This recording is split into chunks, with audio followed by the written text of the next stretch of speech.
Hello, welcome to my YouTube channel. I am Debbie McKeever, founder and owner of Strong and Healthy Temple, a virtual holistic health and wellness coaching practice. It is actually a very nice day out today. It's about 70 degrees. It's between cloudy and sunny. It's usually cooler back here, but most of the trees have lost their leaves, so I'm actually able to feel the warmth back here for a change. The sun just went down, of course, before I started recording.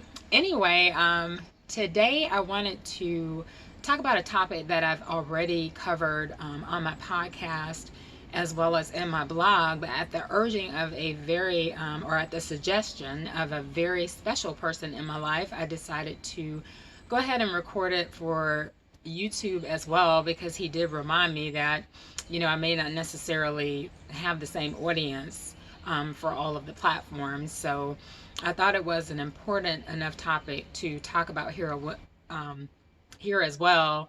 And I don't know if I mentioned the title of it, but it's holiday mindset. And actually on the podcast, the title of it is keeping an open mind during the holiday season. And I'll actually post the link to that podcast, because my aim here is not to repeat verbatim what I said on the podcast or what I wrote in the blog, but to cover some points from most points from a different perspective for the holidays. And at the time of this recording, it is the day after Christmas for those who celebrate Christmas. And what you may or may not know is that there are other holidays that are celebrated other than Christmas during the holiday season, and it spans from fall all the way through like midwinter. So there's probably 15 or more different festivities and holidays that are celebrated according to whatever people's beliefs are, whether those be religious beliefs or just the way they were brought up, or what have you. And so there are other things that are celebrated other than Christmas, and if you're a celebrator of Christmas, you may or may not know that. But one point that I did want to cover, as far as keeping an open mind during the holiday season, having the right mindset during the holiday season. This point I covered, of course, in the podcast as well as in the blog. And so I did really want to beat a dead horse with this point, is that is not everyone's favorite time of the year, particularly for those who celebrate Christmas. I know, it's really a joyful time, for a lot of people, and they get really into it. But you have to be mindful of the fact that that's not the feeling for everyone else. And in fact, this is a very depressing time of the year for a lot of people, for many reasons. For some people, because they've lost loved ones during this time of year, or just because their loved ones are no longer here, people that they were really close to. For some people, it's the commercialism of it, the pressure to buy and to spend and to overspend and to please people. A lot of those pressures, get next to you, particularly mentally, and they toy with your emotions, and people get really depressed. Suicide rates are really high, this time of year, and it's the ugly side of it that a lot of people don't talk about, don't think about, or, don't really want to address. But, there is an ugly side of it. And so for a lot of people, this is the most dreaded season of the year. I mean, you have people that don't have food to eat, homes to live in, they might not have clothes, or a lot of clothes, or shoes, or whatever. You just never know what anyone's particular situation is. So you have to keep an open mind and realize that it's not necessarily everyone's favorite time of the year, not necessarily everyone celebrates, for various reasons. And so I cover all these different angles again, in the podcast and in the blog. But whatever the reason that you do or don't celebrate, the most important thing is just being mindful and being kind and being compassionate, and just embracing an atmosphere of love, and just being understanding of other people, and not trying to force your beliefs, down other people's throats. You have Bible believing Christians that, become very judgmental during this time of year, and they accuse people of taking the Christ out of Christmas. But at the same time, some of those same Christians will participate in the commercialism of Christmas, with the shopping and spending and overspending, and, teaching their children about Santa Claus. And of course, Santa Claus is not, in the Bible. Of course, that is a myth if you're a Bible believing Christian. And when you really think about Santa Claus, is something that I point out, in the blog and in the podcast, is that the attributes of Santa Claus are equivalent to the attributes of God. So you really have to think about, why would I be teaching my child this if I'm a Bible believing Christian? Because Santa Claus is perpetrated as someone who is omniscient. He knows all. He knows when you've been naughty or nice. He's also perpetrated as omnipotent, all powerful. He has the power to, make Christmas joyful, and, to get these children whatever they ask for. He's also attributed for being omnipresent, which means he's all places at all times.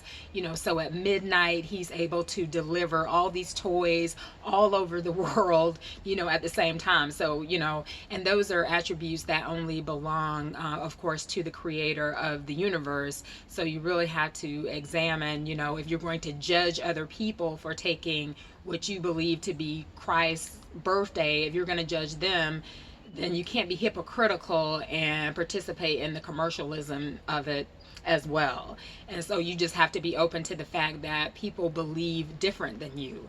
And also you have Bible believing Christians that pit themselves against one another. You have people who believe strictly in the law of Moses, which is the Old Testament, and so they only believe in, the feasts that are under the law. And then you have the New Testament believers that some believe, of course, in, the story of the birth of Christ.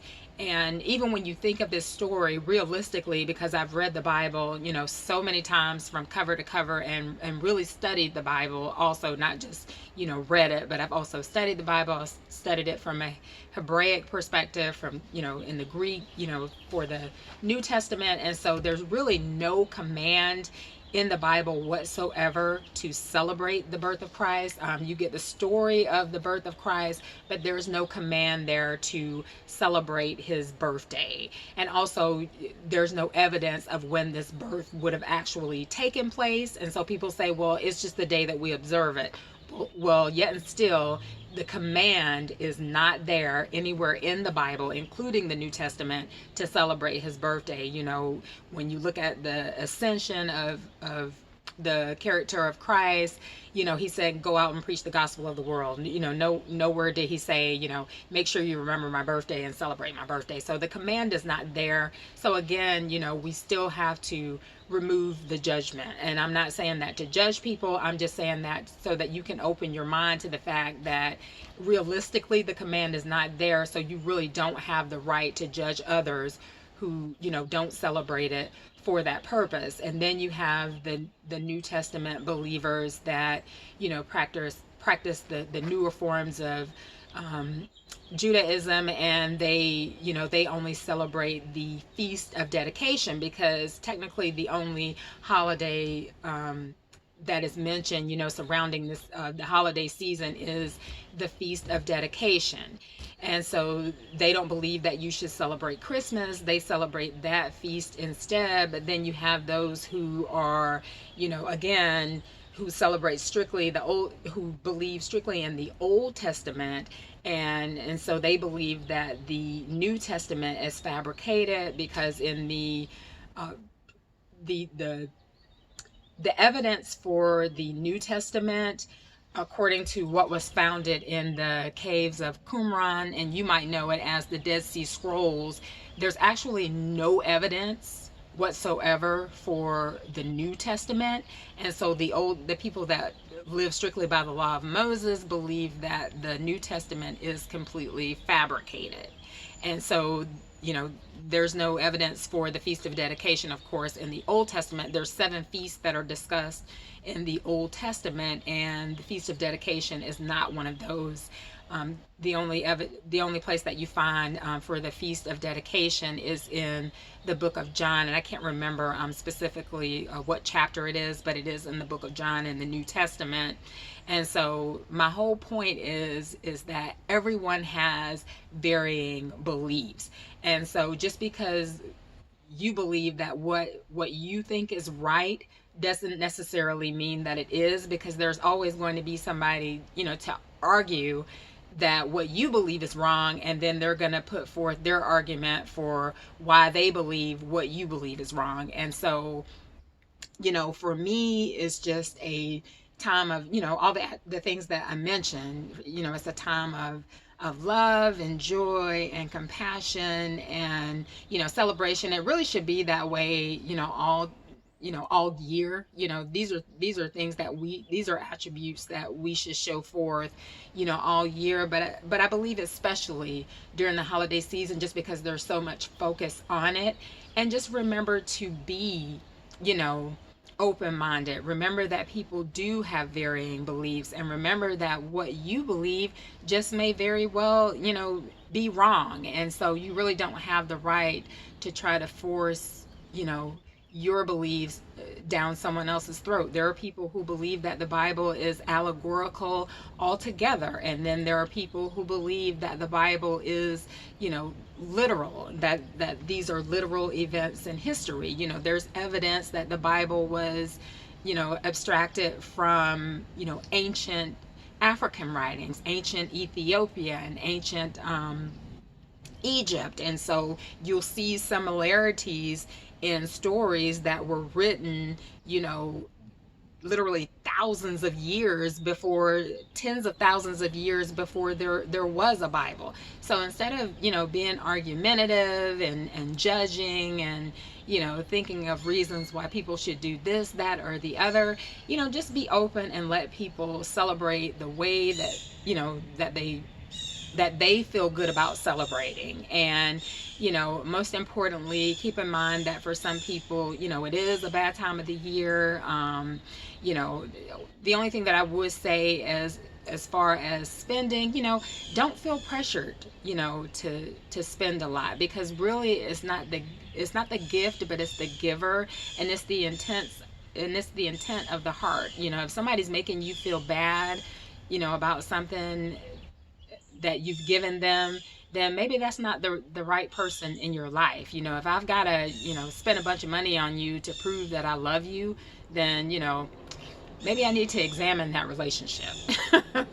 So anyway, I'm going to keep it brief. Again, I'm going to post the link for the podcast. I'll probably also post the link for the blog on Medium. I also shared it with the online magazine that I'm a contributing writer for, Blackwash blog, and so I may share that link as well, so you can listen to the podcast, because I do speak to it from a different perspective on the podcast as well as in the blog. So if you'll go over and take a listen to that, I encourage you to do so, and also to take a read on the blog, assuming that you like to read.